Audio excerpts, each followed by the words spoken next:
Sound వస్తుంది sir ఏదో. Okay, మాట్లాడండి, మీరు కంటిన్యూ చేయండి. ఇది ఆయన ఆస్కార్ లెవెల్లో నటించాడు. అవార్డు ఏమో వస్తుందో లేదో నాకు తెలియదు, కానీ పూర్తిగా అసందర్భ ప్రలాపం. ఆయన ఎప్పుడు వచ్చాడండి పిఠాపురం? చంద్రబాబు నాయుడు గారు వచ్చి వెళ్ళిన తర్వాత, పవన్ కళ్యాణ్ గారు 3 రోజులు అక్కడ ఉండి అన్ని చక్కబెట్టి వెళ్ళిన తర్వాత వచ్చాడు పిఠాపురం. నడి రోడ్డు మీద నిలబడి 4 మాటలు మాట్లాడిదిగో ఇవే మాటలు కావాలా, చేతలు కావాలా? ఈ సందర్భంలో, ఈ సమయంలో ప్రజలకు ఏం కావాలి? పొలాల్లోకి వెళ్ళి పొలాలు చూశాడా? పవన్ కళ్యాణ్ గారు మోకాల్లోతు బురదలో దిగి ఆ ప్రాంతాలన్నీ పర్యటించి పంటలు చూసి వాళ్ళ పరిస్థితులు చూసి వెళ్ళాడు ఆయన. ఈయన రోడ్డు మీద పైగా ఇదిగో ఆస్కార్ లెవెల్ యాక్షన్. జగన్ను నామజపం చేయాల్సినటువంటి అవసరం ఎందుకు రాష్ట్రానికి పట్టింది? రామాయణం ఉంది సార్, రాముడు గురించి చెప్తుంది, రావణుడి గురించి చెప్తుంది. అసలు రావణుడు ప్రస్తావన లేకుండా రాముడు గురించి చెప్పడానికి లేదు. ఇక్కడ చంద్రబాబు నాయుడు గారి పరిపాలన గురించి చెప్పేటప్పుడు ఖచ్చితంగా జగన్మోహన్ రెడ్డి గురించి ప్రస్తావన వస్తుంది. ఎందుకు వస్తుంది అంటే, ఇప్పటికి 90 రోజుల ముందు వరకు 90 రోజుల ముందు వరకు పరిపాలించింది ఈయన 5 ఏళ్ళు. 5 ఏళ్ల పరిపాలన వైఫల్యమే ఈ దౌర్భాగ్యం. అందుకే అనుక్షణం ప్రతిక్షణం ఆయన ఫెయిల్యూర్ చెప్పాల్సినటువంటి బాధ్యత ప్రభుత్వానికి ఉంది.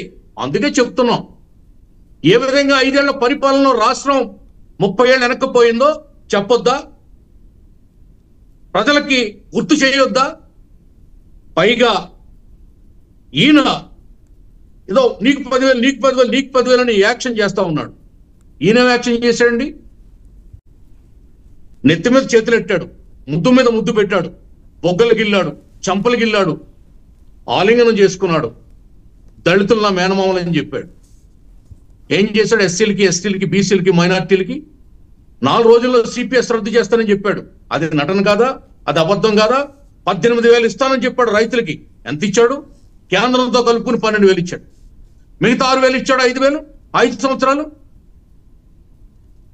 1,000 రూపాయలు పింఛను పెంచుతానని చెప్పి 5 ఏళ్లకు 250 రూపాయలు చెప్పి పెంచాడు. ఇవన్నీ వైఫల్యాలు. ఈ వైఫల్యాలు చెప్పేటప్పుడు నీ పేరు ఖచ్చితంగా వస్తుంది జగన్మోహన్ రెడ్డి అని మళ్ళీ మళ్ళీ మళ్ళీ మీ ద్వారా కూడా నేను చెప్తా ఉన్నా.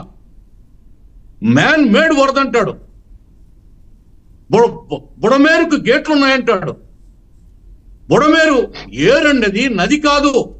ఏరుకి, నదికి, సముద్రానికి, చెరువుకి, సరస్సుకి, వాగుకి, వంకకి తేడా తెలియనటువంటి వ్యక్తి వరదల్లో ప్రజలు తల్లిని, బిడ్డను కోల్పోయి చెట్టుకొకరుగా, పుట్టుకొకరుగా, గట్టుకొకరుగా విడిపోయి విలపిస్తున్న సమయంలో 2 రోజులు అక్కడ స్పెండ్ చేసి 20 నిమిషాలు బాధితుల దగ్గరికి వెళ్ళి ప్రభుత్వం తిడతాడు.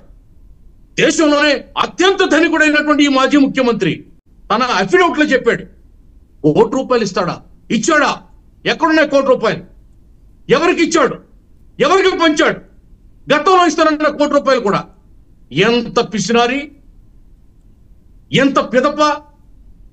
ప్రజలకు మంచినీళ్ళు ప్యాకెట్ ఇవ్వని వ్యక్తి, పాలు ప్యాకెట్ ఇవ్వని వ్యక్తి, ఒక బ్రెడ్ ముక్క ఇవ్వనటువంటి వ్యక్తి, ఒక బిస్కెట్ ఇవ్వనటువంటి వ్యక్తి ప్రభుత్వం చేసే సేవలను చూసి ఆనాడు మహాభారతంలో కుంతికి పిల్లలు పుడుతుంటే తనకి ఇంకా డెలివరీ కాలేదని బాధతో గాంధారి బలవంతంగా గర్భం విచ్ఛిత్తి చేసుకుని ఒక నెత్తురు గడ్డను కంటుంది. అటువంటి గాంధారి లాంటి అసూయతోటి వ్యక్తి ఈవేళ రాష్ట్రంలో మాట్లాడుతున్నాడు. ఈ ఆపద కాలంలో, ఈ విపత్ కాలంలో ధర్మం అంటారు. ఇది ఒక బాధ్యతాయుతమైనటువంటి మాజీ ముఖ్యమంత్రి మాట్లాడవలసిన సందర్భం ఇదా? సందర్భానుసారం ఆయన మాట్లాడుతున్నాడా? అదే మేము అడుగుతా ఉన్నాం.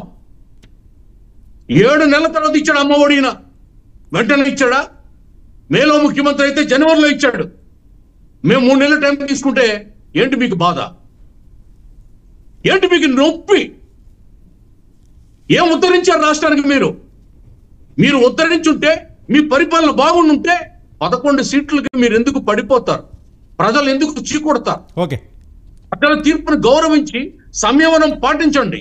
మీరు ఎన్ని టక్కు టమ్మారు విద్యలు ప్రదర్శించినా, గజకర్ణ గోకర్ణ కథలు చెప్పినా, కాశీ మజిలీ కథలు చెప్పినా, ఈ దాదాపు ఒక 10-15 ఏళ్ల వరకు మీ నాయకుడు మాటలు ప్రజలు నమ్మరు.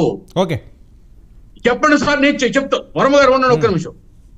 మీరు ఇంక టైం అంతా ఇవ్వండి, వేరే వాళ్ళకి ఇవ్వండి, నాకు అక్కర్లేదు. కానీ ఒక మాట వినండి, అర్ధరాత్రి ఓరుగాలిలో, వాన నీటిలో, వరద నీటిలో 2 గంటలకి పడవ మీద వెళ్ళాడు ముఖ్యమంత్రి చంద్రబాబు నాయుడు గారు. కడుపు తడిమి అన్నం పెట్టి తన ప్రజల్ని కంటికి రెప్పలుగా కాపాడుకుని తెల్లారేటప్పటికి 1,00,000 మందికి వండి వడ్డించాడు. పురుష రూపము దాల్చి వచ్చిన అన్నపూర్ణ చంద్రబాబు నాయుడు గారు. నువ్వేం పెట్టావు? నువ్వేం చూసావు?